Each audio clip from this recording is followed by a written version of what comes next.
Welcome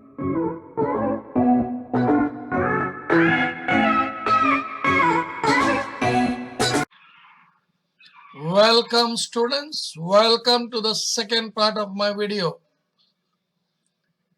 Topic number 2, History, Standard 7, India before the time of Shivaji Maharaj.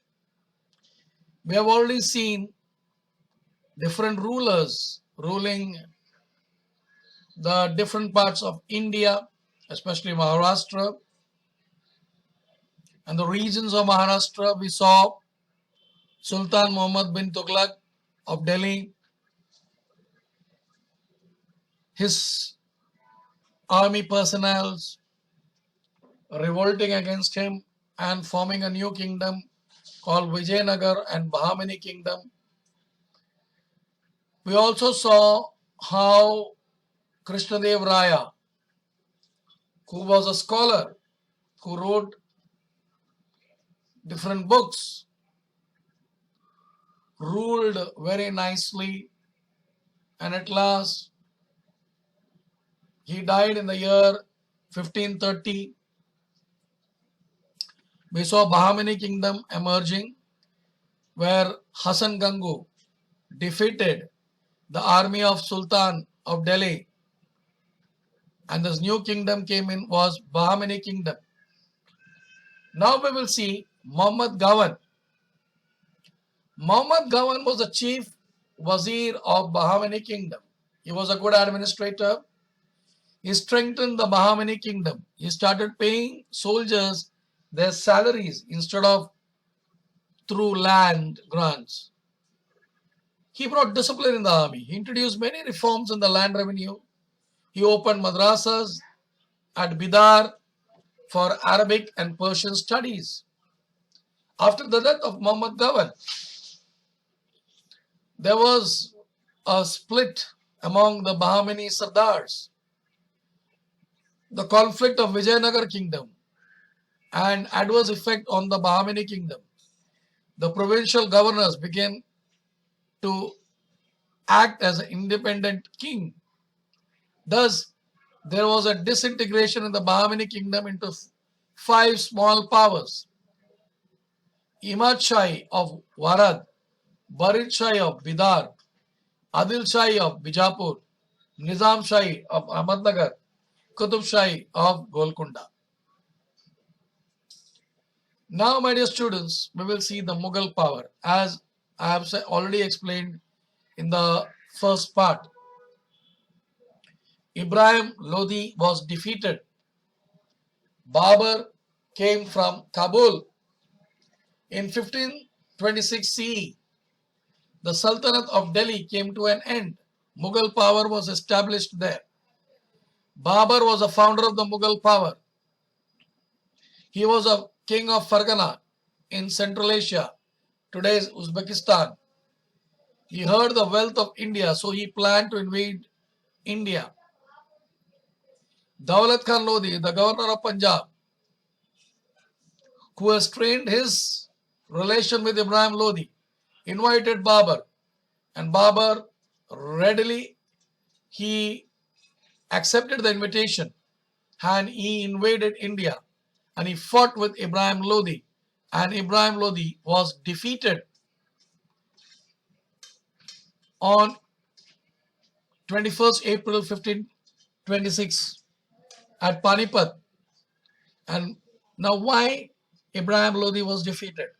There were several reasons. Babur had modern arms and artilleries which were very effective, which Ibrahim Lodi's army was unknown. He defeated Ibrahim Lodi's army. This was known as the First Battle of Panipat. After the Battle of Panipat, Rana Sanga of Mewar brought all the Rajputs together to fight against Babur. But again, Rana Sanga of Kanau, Babur's artillery reserve forces, played a key role in this battle, and Rana Sanga was defeated. Babur died in 1530 CE. Now, after the Babur's death, Akbar was the most powerful king of the Mughal dynasty. He tried to bring in under the central authority. He faced opposition from Maharana Pratap, Chand Bibi, Rani Durgavati, and struggled against him. Their struggle is noteworthy. Maharana Pratap. Now let me tell you more about Maharana Pratap. After the death of Uday, Maharana Pratap ascended Uday Singh. Maharana Pratap ascended the throne of Mewad. He continued the struggle for Mewad till the end. He struggled with Akbar to maintain the independence of Mewad. He became immortal in the history due to his qualities of valor, courage, self-respect, and sacrifice. Chand Bibi. We are very familiar with this name called Chand Bibi. The Mughal attacked Ahmednagar and the capital of Nizam Shahi Kingdom in 1595. The Mughal army put the fort of Ahmednagar under the siege. Chand Bibi, the capable daughter of Hussain Nizam Shahi of Ahmednagar, bravely fought and defended the fort. At this time, there was internal strife among the factions of Sardars in Nizam Shahi's kingdom. This resulted in the murder of Chand Bibi. Later, Mughal captured the fort of Ahmednagar, but the Mughals could not bring the entire kingdom of Nizam Shahi under control. Let us see Rani Durgavati. Now, when I speak of Rani Durgavati, Gondwana can be broadly be said to comprise. It comprises of eastern part of Vidarbha, part of Madhya Pradesh to its north, western part today's Chhattisgarh, northern part of Andhra Pradesh, and western part of Odisha. Durgavati, born in the dynasty of Chandel Rajput, became the queen of Gondwana. She was married. She was an excellent administrator. And the struggle of Gondwana queen, Durgavati, against the Mughal, it is important in the medieval history. After her husband's death, Durgavati laid down her life fighting against Akbar, but she did not surrender. Akbar was well versed and a vigilant ruler. His religious policy was liberal and let me tell you, and tolerant. He gave equal treatment to the people of all religion. He founded Deen-e-Ilahi by incorporating noble principles of all the religion, but never compelled anyone to adopt Deen-e-Ilahi. Aurangzeb. When I speak of Aurangzeb, we are all very familiar with the name, with the word Aurangzeb, with the name. Aurangzeb won the succession among all the sons of Shah Jahan and became the emperor by detaining his own father in 1658. Dara Sukha, the elder son of Shah Jahan, was famous for religious tolerance. He translated more than 50 Upanishads in Persian language. When Aurangzeb became the emperor at this time, Mughal Empire extended from Kashmir to north up to Ahmednagar in south, from Kabul in the west to West Bengal in the east. To this, Aurangzeb added Assam in the east and the region of Adil Shahi of Bijapur in the south and Qutub Shahi of Golconda after he ended this kingdom. Conflict with Ahoms. In the 30th century CE, the people of Shan community settled down in the valley of river Brahmaputra. They established their kingdom. They were locally known as Ahom people. While Aurangzeb ruled, Ahoms had prolonged struggle with Mughals. The Mughals attacked Ahom region and Ahom united under the leadership of Gadadhar Sinha, Commander Lachit Borapun gave an intense battle against the Mughals. The Ahoms used guerrilla technique in the conflict against Mughals. It became impossible for Mughals to create strong base in Assam. Conflict with Sikhs. We have seen where continuously we could see that Mughals are having conflict with literally with everyone. Even they had conflict with the Sikhs. The ninth Guru, of the Sikh, Guru Tej Bahadur, protested strongly against Aurangzeb, his policies, religious policy. Aurangzeb imprisoned him. He was beheaded in the year 1675.